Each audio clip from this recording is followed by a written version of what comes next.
Hello and welcome. Today is Wednesday the 17th of August. I am in Goulburn and I'm making a new motorcycle video. Some of you may know I bought a Can-Am Spyder recently, and I made some videos that showed all the controls of the video, but I hadn't actually made any video out on the road. So today I'm going to do that, and I'm going to talk to you about some of the features of the Can-Am and a little bit about how to ride it. So at the moment I'm parked outside Belmore Park, which is in the main street of Goulburn. Not the main street, sorry, it's fronts on Auburn Street. It is bordered by Market Street and Montague Street and Sloane Street at the end. I'm just putting the bike in reverse and heading out of there, and I'm going to be riding around the town a bit. Now, in the previous videos I told you that it was a 2012 Spyder RT Limited SE5, and I explained what all of that was.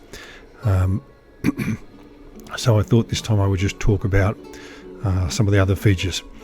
The 2012 Spyder is a 1000cc 5 speed belt driven bike. The Spyder is a 3-wheel machine with 2 wheels on the front and 1 at the back. In about 2014, I think, Can-Am, the company, or Bombardier, who are the parent company that make these machines, decided that the engine needed to be upgraded from a V-twin to a triple across the body of the engine. I think it might be called inline or parallel triple.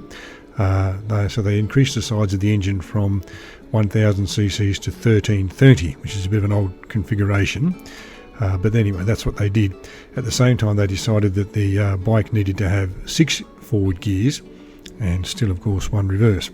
Now, I have not ridden the 1300 version, the more recent version, but I can say, having ridden this one a few times now, that the 1000cc engine is plenty powerful enough. It does the job it's supposed to do. It considered 110 all day once you set the cruise control,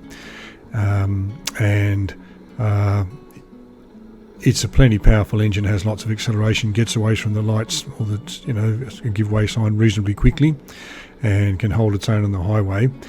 The one observation I would make is that the 6th gear is probably a necessity.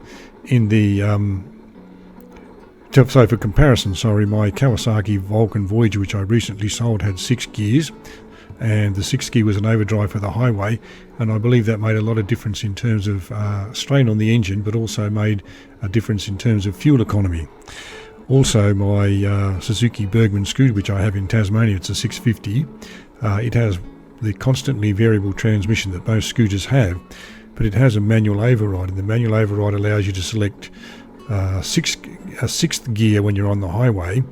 And again, that gives you better fuel economy, and I think the engine seems to run a bit more smoothly, and it doesn't seem to be under as much load as it does with the 5-speed. So I think definitely the 6-speed in the gearbox was an important and welcome addition. Now, before I talk about how to ride these things, and let me just say before I do that, I'm no expert, and I'll come back to that in a moment, but let me tell you a few more things about the Spyders.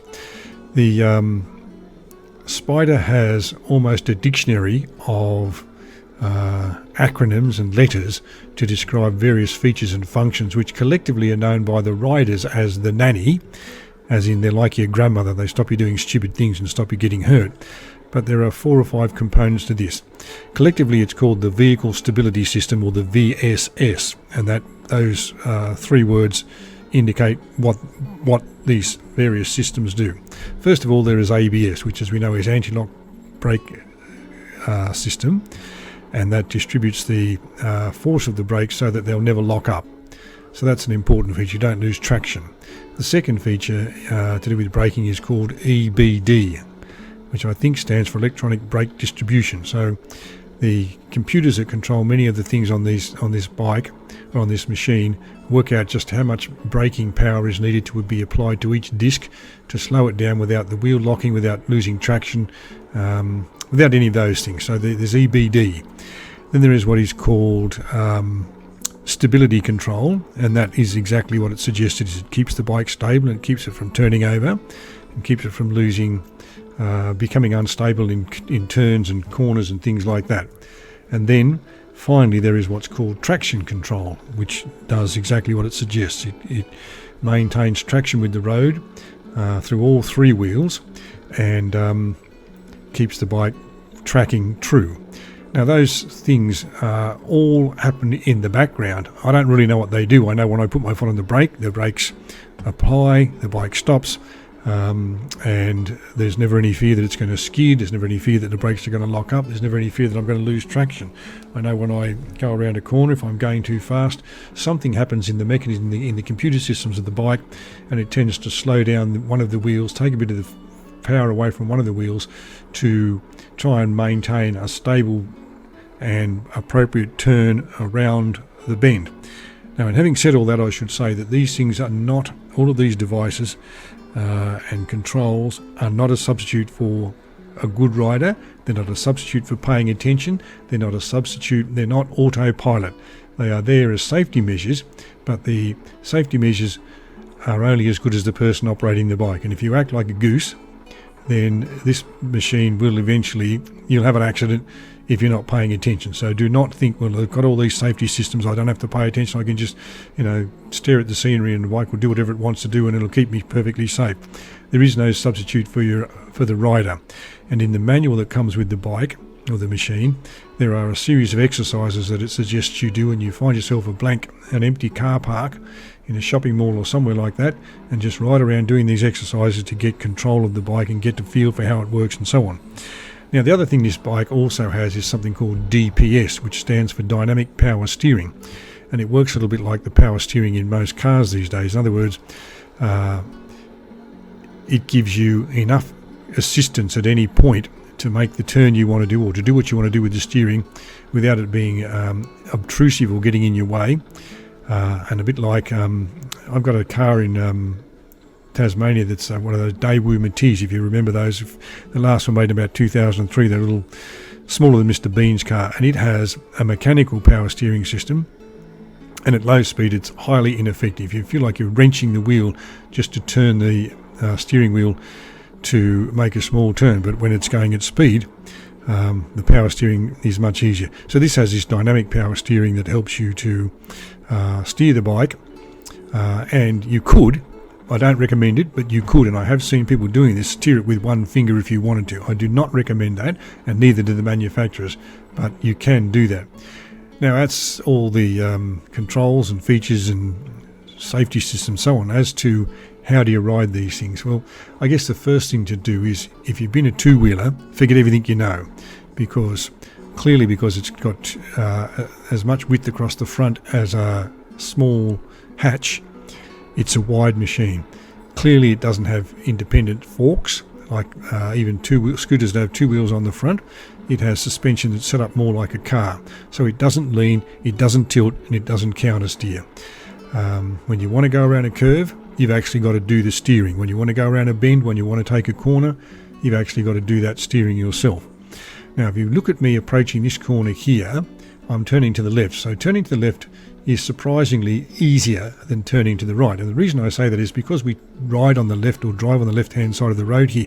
When you're turning left, you don't always have to make a full 90-degree turn. Whereas when you're turning right, you will almost inevitably make a full 90-degree turn, or if you were at a roundabout and you're taking the third exit from where you are, you'll probably end up making a 270-degree turn. So that requires a slightly different set of skills to how to do it. So the first thing to do is to understand that the bike doesn't lean and doesn't tilt, and that you have to do the steering. And so what I have found is, if you think about when you go around a curve, if you were turning right with this machine, so if you're going to make a right-hand turn, the forces of physics, and I think it was Isaac Newton that said, for every action there is an equal and opposite reaction. So when you're turning right or going around a right-hand bend, the forces that are equal and opposite to what you're doing tend to push you back and towards the left of the bike. And if you don't counteract those forces, theoretically you could be pushed off the seat. You won't be, because you'll grab onto the handlebars and hold yourself on there tight. But theoretically you could be. So what you've got to do is, when you're turning right, you've got to lean your body into the corner. So what you do is you move slightly, this is how I do it anyway, you move slightly forward on the seat, You turn your head in the direction you're going, which is to the right. You lean your right shoulder in the direction that you're going. And you use your inner arm. So if you're turning right, that would be your right arm or your right hand to pull the handlebar towards you rather than push with the outer arm. You don't want to push with the left arm out and straighten it, as I've seen some people do, because you'll end up with your arm sticking out like a chicken wing, and then you will have exactly the response that you don't want, which is that you'll be heading out towards the back of the seat and towards the left-hand side. So, turning right, you plant your left foot on the foot peg as firmly as you can.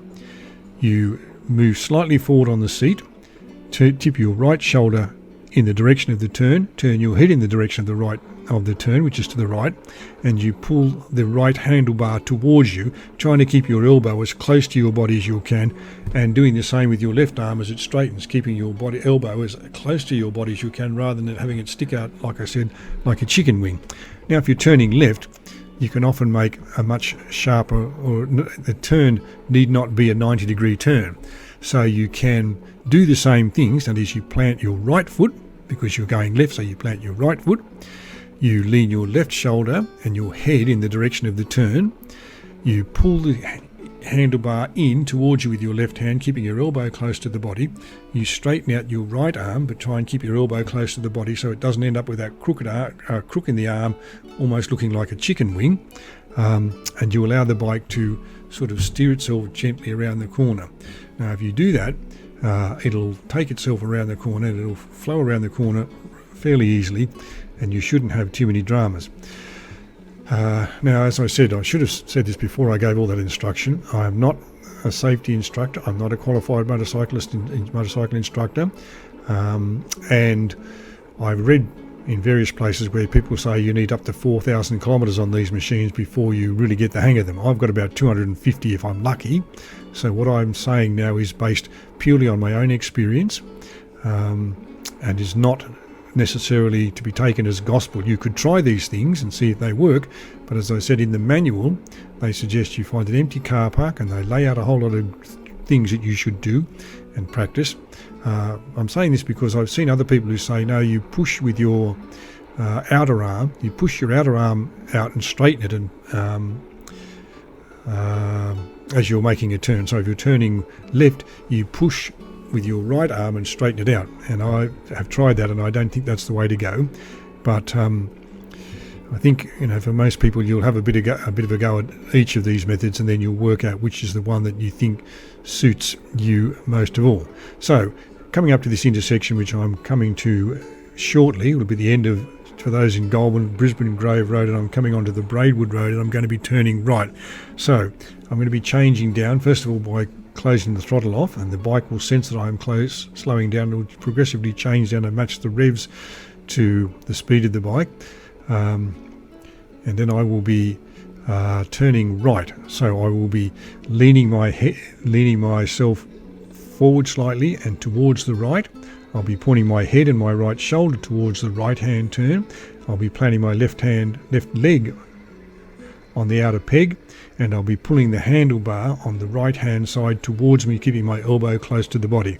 So hopefully I did all those things. You can't see them obviously because the camera's on the road rather than on me, but that's how I'm trying to do it. Coming up on the other side of this bridge, I'll be making a left hand turn, and as I said, because it's a left hand turn and we're driving on the left of the road, the turn's going to be slightly different. Just for interest, if you didn't know this, the reason we drive on the left-hand side of the road here is because Governor Macquarie, who was a third or fourth governor of New South Wales and therefore governor of all Australia at the time, decreed that because that's what they did in Britain, that's what we should do. And the reason that they did that in Britain is so a man could walk on the left-hand side of the road, his right hand would be close to any approaching enemy, and he could pull his sword out, which he generally kept on his left-hand side because most people are right-handed. So I'm turning left, so I'm leaning my body towards the left, I'm pointing my head in the direction of the left, I'm coming slightly forward on the seat, and I'm pulling my left handlebar towards me, keeping my elbow close to my body, and I'm allowing my right arm to straighten a little bit, but not too much. Alright, so just here I'm going under, this is a Goulburn Road, I think it's called, and I'm going under the railway bridge shortly. And because this is quite a sharp turn, I have slowed down considerably, and I'm in about first gear. You can see the chevrons indicating which way I should go here. And even though the bike will handle whatever I'm doing, I want to be confident that I can make this turn without crossing over into the other side of the road. So I slow down considerably. Again, at the top here I'm turning left, and all those things that I've just said I was going to do, I'm going to do. Alright, well thank you for watching and listening. I hope that you've enjoyed this video, had a bit of a tour of Goulburn and got a bit of an understanding of how the Spyder works, and I'll give you some more information in the next video.